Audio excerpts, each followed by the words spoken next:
Hello बच्चों, नमस्कार। एक बार फिर से आपका स्वागत है अपने यूट्यूब चैनल विनय की पाठशाला में। आज बच्चों हम लोग इस वीडियो में कंप्लीट करेंगे एक्सरसाइज 4B और ये कक्षा 7 की गणित की किताब से इकाई 4 रचनाओं से ली गई है। इसके पहले आप लोग दिए हुए कोण को दो बराबर भागों में बांटना, दिए गए कोण के बराबर कोण की रचना करना, ये चीज़ें आप लोग सीख चुके हैं। तो चलते हैं एक्सरसाइज की तरफ और देखते हैं क्या है इस एक्सरसाइज का प्रश्न। तो बच्चों हमारा यहाँ पर पहला प्रश्न दिया गया है कि अपनी अभ्यास पुस्तिका पर एक 60 अंश का कोण बनाकर पटरी व प्रकार की सहायता से उसे समद्विभाजित कीजिए। तो 60 अंश का कोण हमें बनाना है सबसे पहले और उसके बाद उसको दो बराबर भागों में बांटना है। ठीक है, तो सबसे पहले हम लोग चलते हैं और बनाते हैं 60 अंश का कोण। तो देखो 60 अंश का कोण कैसे बनाएंगे पटरी प्रकार की सहायता से। पहले तो हम ये एक रेखाखंड खींच लेंगे ए और बी। ठीक है, अब हम क्या करेंगे, एक चाप लेंगे, प्रकार का एक चाप लेंगे और बिंदु ए पे रख के उसको हम इस तरीके से लगा देंगे। ठीक है, चाप बदलना नहीं चाहिए। जो चाप आपने यहाँ लगाया है वही चाप यहाँ जहाँ से काटा है वहाँ से लगा देंगे। ठीक है, और जो बिंदु हमें मिला इसको हम L डाल दें, इसको हम M डाल दें। अब इस M को हम A से मिला देंगे और ये जो हमें कोण मिला है ये 60 अंश का कोण होगा। कितने अंश का कोण होगा? 60 अंश का कोण होगा। अगर आपको विश्वास ना हो तो हम इसको नाप के भी आपको दिखा सकते हैं। ये देखो चांदा है और ये नोक हम रखेंगे इसको यहाँ पे और देख सकते हो आप ये 60 है। 10, 20, 30, 40, 50, 60। ठीक है, आप लोग भी अपना कोण बनाना इस तरीके से और नाप के देखना चांदा से कि 60 अंश का बना है कि नहीं। ठीक है, अब हम करेंगे इसको समद्विभाजित, यानी अब हम इसके दो बराबर भाग करेंगे। तो वो तो बहुत आसान था, एक चाप कोई भी ले लो, कोई भी चाप यहाँ पे, और वो चाप जो है आधे से अधिक होना चाहिए। सामने की तरफ लगा दो इधर और वही चाप ये जिस बिंदु पे काट रहे हैं उसको मान लिया हमने P बिंदु दे दिया। अब इस P को हम जो है A से मिला देंगे और मिलाती हुई रेखा खींच देंगे। अब ये जो रेखा है ये इस कोण को दो बराबर भागों में विभाजित कर रही है। देखो इसकी भी हम जांच कर लेते हैं। पूरा कोण मेरा 60 अंश का था और इसको हम रख के देखेंगे तो ये कितने अंश का आ रहा है? 30 अंश का। देखो यहाँ पे है 30, इसका मतलब ये मेरा प्रश्न बिल्कुल सही है। इसको अगर हम D नाम दे दें तो ये इसने दो बराबर भाग कर दिए, ये 30 अंश का हो गया और ये 30 अंश का हो गया। यहाँ पे हम लिख देंगे कोण CAB बराबर, ये दो कोणों में बट गया, CAD प्लस कोण DAB, और जहाँ पर कोण CAD बराबर है कोण DAB के। ठीक है, और यही हमें रचना करनी थी। तो उम्मीद करते हैं कि आप लोग इस रचना को बहुत अच्छे से समझ गए होंगे। और अब हम लोग चलते हैं प्रश्न नंबर। तो बच्चों हमारा यहाँ पर दूसरा प्रश्न है कि कोई कोण PQR खींचिए, एक किरण QS इस प्रकार खींचिए कि कोण PQS बराबर कोण RQS। देखो ध्यान से, कोण हमसे कह रहा है कोई कोण PQR खींचिए, PQR ऐसे होगा कोण। ठीक है, तो QR तो हमारी यहाँ पे नीचे वाली बेस होगी। ठीक, और P जो है ये इधर होगा इस तरीके से। ये हो गया। अब हमसे कह रहा है कि एक किरण QS इस प्रकार खींचिए। तो यहाँ पे हमें एक S किरण खींचनी है जो इन दोनों को बराबर बराबर भागों में विभाजित करे। तो अब यहाँ से प्रश्न मेरा इस प्रकार हो गया कि कुल मिला के हमें इस कोण को समद्विभाजित करना है। ठीक है, और उसका बड़ा आसान तरीका है, एक चाप ले लेते हैं हम और उसके बाद जो है सामने की तरफ लगाया, जहाँ पे काटा वहाँ से आगे की तरफ लगाया, जो बिंदु आ गया इसी बिंदु से हम जो है यहाँ पे अगर हम O मान लें तो ओ क्यू को मिलाती हुई एक रेखा खींच देंगे और इसको आगे तक बढ़ा देंगे। और प्रश्न कह रहा है क्यू एस, तो ये हम दे देंगे एस नाम। अब आप अगर इन दोनों कोणों को नापेंगे तो आप देखेंगे कि ये दोनों कोण आपस में बराबर होंगे। ठीक है, अब यहाँ पे ज़्यादा हो हम लोग नाप के भी लिख दें। ये कोण कितना है, देखो यहाँ से ये है 21 अंश। ठीक है, अब ये कोण वाला देख लो कितना है 21 अंश। ठीक है, तो यहाँ पे कोण पी क्यू एस बराबर 22 अंश और कोण एस आर क्यू एस बराबर 22 अंश। तो यहाँ पे हमने देखा कि कोण इस प्रकार, ये कोण पी क्यू एस बराबर हो गया कोण आर क्यू एस के। तो ये क्यू एस रेखा मैंने इस प्रकार से खींच दी जो उसने इस कोण को दो बराबर भागों में विभाजित कर दिया और यही हमारा आंसर आ गया। कुल मिला के हमें ये रचना बनानी थी। ठीक है, तो अब हम लोग चलते हैं इसके अगले प्रश्न यानी प्रश्न नंबर 3 पर। तो बच्चों हमारा तीसरा प्रश्न है कि 120 अंश का कोण खींचकर पटरी प्रकार की सहायता से इसको 4 बराबर भागों में विभक्त कीजिए और उसके बाद नापकर सत्यापित कीजिए। तो बहुत आसान प्रश्न है। सबसे पहले तो हमें ये भी इस प्रश्न में पता चल जाएगा कि 120 अंश का कोण कैसे बनाते हैं पटरी प्रकार की सहायता से। ठीक है, तो सबसे पहले हम बेस खींच लेंगे। अब इसको हमने नाम दे दिया मानो ए बी। अब हम क्या करेंगे, 60 अंश का कोण कैसे बनाते थे और 120 60 का दूना है। ठीक है, तो हम पहले 60 अंश का कोण बनाएंगे और उसका दूना कर देंगे। देखो 60 अंश का कोण ऐसे बनाते थे, ऐसे चाप हमने लगाया एक इस तरीके से। ठीक है, अब क्या करेंगे, अब यहाँ जहाँ पे काटा वहाँ से एक चाप आगे की तरफ लगा देंगे। ये हमारा 60 अंश का हो गया। अब यहाँ से रख के एक चाप हम फिर से आगे की तरफ लगा देंगे। तो 60 अंश का ये चाप हो गया, 60 अंश का ये, 60 दूनी 120। तो ये सीधा जो चाप आएगा ये हमारा 120 अंश का चाप होगा। ठीक है, अब इसकी उत्तर की जांच आप लोग इस तरीके से बनाना और उत्तर की जांच करके खुद देखना कि ये कोण हमारा 120 अंश का बन रहा है कि नहीं। ठीक है, अब हम क्या करेंगे, 4 भागों में बांटना है। तो सबसे पहले तो हम इसको 2 भागों में बांटेंगे।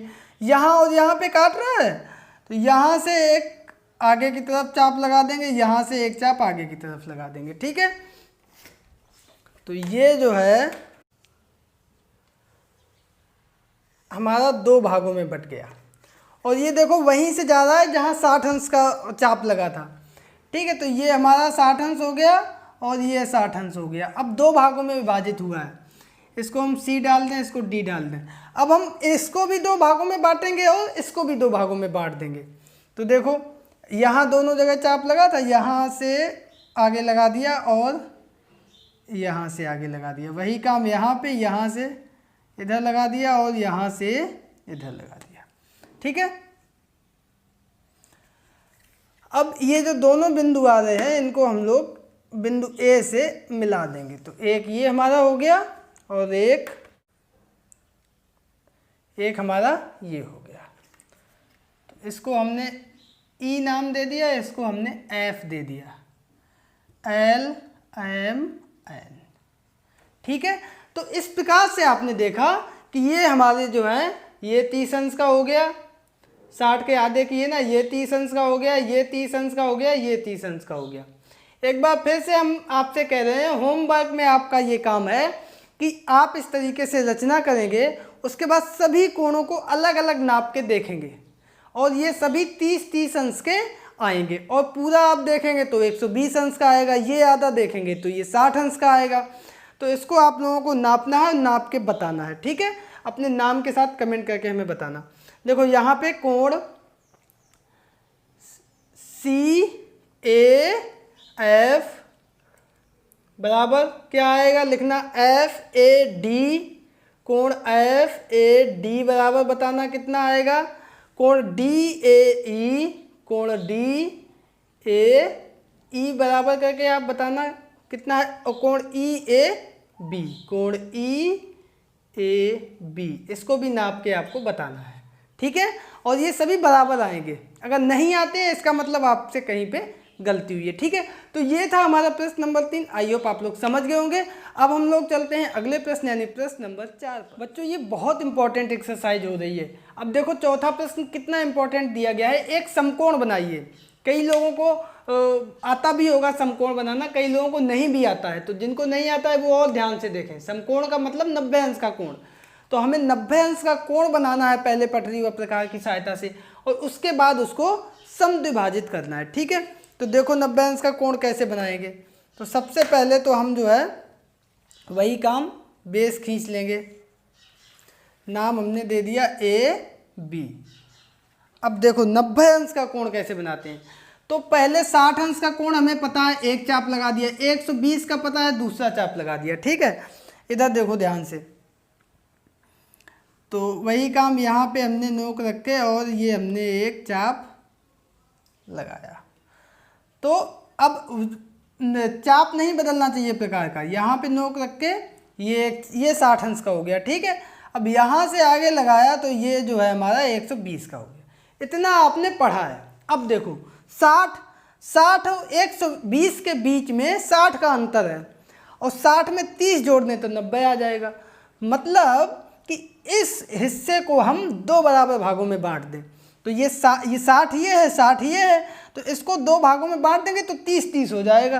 तो 30 ये और 60 ये हमारा 90 का कोण बन जाएगा, ठीक है। तो 2 बराबर भागों में बांटते हैं, तो उसके लिए यहाँ से एक चाप जो है ऊपर की तरफ और यहाँ से भी एक चाप ऊपर की तरफ। अब हम क्या करेंगे, 60 को भी नहीं मिलाएंगे, 120 को भी नहीं मिलाएंगे, ये जो हमने समद्विभाजित किया है इसको हम मिला देंगे, और ये जो हमारी किरण आई इसको हमने नाम दे दिया C। तो ACB जो है हमारा ये कितने अंश का बनेगा, 90 अंश का कोण बन गया, ठीक है। बहुत आसान है, छोटे छोटे से प्रश्न है ये। अब ये 90 अंश का कोण बन गया। अब जो है कि अब हम इसको करेंगे समद्विभाजित। तो समद्विभाजित करने के लिए क्या होगा, वही काम, ये यहाँ पे काट रहा है, ये यहाँ पे काट रहा है, तो यहाँ पे नोक रख के आगे की तरफ चाप लगा देंगे और यहाँ से नोक रख के आगे की तरफ चाप लगा देंगे। ये जहाँ पे काटा है इसने उसको हम जो है A से मिलाते हुए आगे तक बढ़ा देंगे, खत्म बात। ये जो रेखा आ गई इसको हमने D नाम दे दिया। AD रेखा ने कोण CAB को 2 बराबर भागों में बांट दिया, तो 90 का आधा हो गया 45, 90 का आधा 45 इधर। अब फिर से हम आपसे कह रहे हैं, होमवर्क में आपको काम हमने फिर से दिया है, आप जब इतनी रचना कर लेंगे तो आप चांदा रख के इसको नापेंगे पहले, किसको, कोण CAB को, और नाप के बताएंगे कितने अंश आ रहा। उसके बाद CAD को नापेंगे और उसके बाद DAB को नापेंगे। अब नाप के आप देखेंगे कि ये हमारा आएगा 90 अंश, ये दोनों आएंगे 45 अंश, ठीक है। तो ये था हमारा प्रश्न नंबर 4। आई होप आप लोग समझ गए होंगे। और अब हम लोग चलते हैं इस एक्सरसाइज के अंतिम प्रश्न यानी प्रश्न नंबर 5 पर। तो बच्चों हमारा यहाँ पर 5वां प्रश्न है कि अपनी अभ्यास पुस्तिका पर एक कोण PQR 60 अंश तथा दूसरा कोण ABC 45 अंश खींचिए। कोण PQR में एक ऐसी रेखा QN खींचिए जिससे कोण PQN बराबर कोण PQR माइनस ABC हो जाए तथा कोण PQN का मान बताइए। ज़्यादा दिमाग लगाने की आवश्यकता है नहीं, सबसे पहले जो जो दिया जा रहा है उसको हम लोग करते जाएंगे, खुद ब खुद प्रश्न आगे बढ़ता जाएगा। तो सबसे पहले कह रहा है PQR 60 अंश खींचिए, तो एक कोण हम खींच लेते हैं इधर। अब सबसे पहले हमने आधार खींच लिया। अब ये 60 अंश कैसे होगा, ये हम यहाँ पे नोक लगा देंगे और ऐसे कर दिया। अब वही चाप हम सेम चाप यहाँ पे लगा देंगे। अब इसको जो है जो बिंदु हमें आया इसको हम लोग मिला देंगे इससे। तो ये इसको हमने A मान लिया, इसको हम B मान लेंगे। नहीं नहीं नहीं नहीं नहीं, अपनी तरफ से नहीं मानेंगे। कोण PQR, तो P इधर होगा, Q हमारा इधर होगा, R इधर होगा, और ये है हमारा 60 अंश, ठीक है। अब कह रहा है कोण ABC खींचना है 45 अंश का। तो ABC हम इधर खींच लेते हैं, आधार हो गया ये। अब 45 अंश का खींचना है, तो 45 अंश का खींचने के लिए पहले 90 अंश का खींचना होगा। 45 अंश का कोण जब हमें खींचने को कहा जाएगा तो उसके पहले हम 90 का खींचेंगे, उसका आधा करेंगे। अब 90 के खींचने के लिए पहले हम लोग 60 और 120 का खींचते हैं। तो वही काम करेंगे, यहाँ पे नोक रखेंगे प्रकार की, और ये जो है इस तरीके से ऐसे जाएगा। तो ये हमारा यहाँ से हो गया 60 और यहाँ से हो गया 60। ठीक है, अब ये हमारा आ गया 120 का, ये एक ऊपर लगाया और यहाँ 60 से भी लगाया, तो ये हमारा आ गया 90 अंश का। अब हम इसको मिला देंगे, तो ये हमारा कोण आ गया 90 अंश का। अब हमें इसका करना है आधा, तो उसका आधा करने के लिए यहाँ से काटा था, तो ये चाप एक आगे लगा देंगे और ये चाप ये लगा देंगे। यहाँ पे काटा, अब इसको हम जो है यहाँ से मिला देंगे। ये हमारा बनके तैयार हो गया 45 अंश का, और इसका नाम ये दे रहा है ABC। तो इसमें ABC हम कहाँ पे देंगे, यहाँ पे A, यहाँ पे B, यहाँ पे C। ठीक है, अब समझो प्रश्न क्या कह रहा है, इतना कर दिया। अब कह रहा है PQR में एक ऐसी रेखा QN खींचो, यानी यहाँ पे एक हमें रेखा खींचनी है, वो कैसी होनी चाहिए, इतनी रेखा यहाँ पे आनी चाहिए। मतलब इस कोण में इतना कोण हमें निकालना है। तो इसके दो तरीके हैं। पहला तो ये कि इसके बराबर कोण की रचना कर दें हम लोग यहाँ पे, ठीक है, जितना कोण ये है उतना हम निकाल दें यहाँ पे। दूसरा ये कि ये 45 अंश का कोण है, ये 60 अंश का, तो पहले हम इसका आधा करें, 30 का बनाए, फिर इन दोनों का आधा कर 45 अंश का कोण यहाँ पे बना दे। ठीक है, तो क्या करोगे, 45 अंश का कोण तो पहले भी बना चुके हैं, इसके बराबर कोण हम लोग यहाँ पे बना देते हैं। ठीक है, तो उसके लिए देखो क्या करेंगे, एक चाप हम लोग यहाँ पे लगाएंगे, तो वही चाप हम लोगों ने यहाँ पे लगा दिया। ठीक है, अब इसको हम लोग नापेंगे, इसको ये इतनी है, जितनी ये है उतना ही हम लोग यहाँ से नाप के चाप लगा देंगे। ठीक है, अब ये जो चाप आया इसको हम लोग जो है मिला देंगे आगे। ये जो रेखा QN, तो ये हमारी N रेखा आ गई, और ये हमारा कोण हो गया अब 45 अंश का, और पूरा कोण हमारा 60 अंश का है। ठीक है, ये पूरा कोण है 60 अंश का। तो अब आगे ये कह रहा है कि खींचिए जिससे PQN बराबर PQR माइनस ABC, ये इतना बचेगा। ठीक है, अब PQN ये जो कोण है ये और हमसे पूछ रहा है नाप के कितना होगा, तो ये 45 अंश है, ये 60 अंश का है, हम लोग नाप लेंगे, नाप के भी बता देंगे कितना होगा, नहीं तो सीधा सा हम लिख देंगे यहाँ पे कोण PQN बराबर कोण PQR माइनस कोण NQR। तो PQR हमारा कितना है 60 अंश का, और NQR कितना है इसके बराबर है यानी 45 अंश, तो हमारा कितना बचेगा 15 अंश। तो ये हमारा कोण बचेगा 15 अंश का, और यही हमारा आंसर हो जाएगा। ठीक है, तो बच्चों ये था प्रश्न नंबर 5। हाँ, आप लोग जो है चांदा से भी देख सकते हैं नाप के। ये मेरा जो है कोण देखो, ये 60 अंश का बना था पहले, फिर हमने जब इसके बराबर कोण बनाया तो ये हमारा 40 और 5 45 अंश का बना, और यहाँ पे भी हमने 45 अंश का कोण बनाया था, तो 45 अंश का कोण बना था। ठीक है, तो ये प्रश्न था। प्रश्न को फिर से एक बार आपको याद दिला दें, जो भी प्रश्न दिया जाए बहुत ध्यान से पढ़ो और छोटे छोटे टुकड़ों में उसको बांट लो अगर ज़्यादा बड़ा प्रश्न हो रहा हो पढ़ने में। ठीक है, तो इस प्रकार से हमारा ये प्रश्न और ये एक्सरसाइज कंप्लीट होती है। आई होप कि आप लोगों को बहुत अच्छे से समझ में आ गई होगी। तो आज के इस वीडियो में इतना ही, मिलते हैं कल फिर एक नए वीडियो और एक नई एक्सरसाइज के साथ। तब तक के लिए नमस्कार।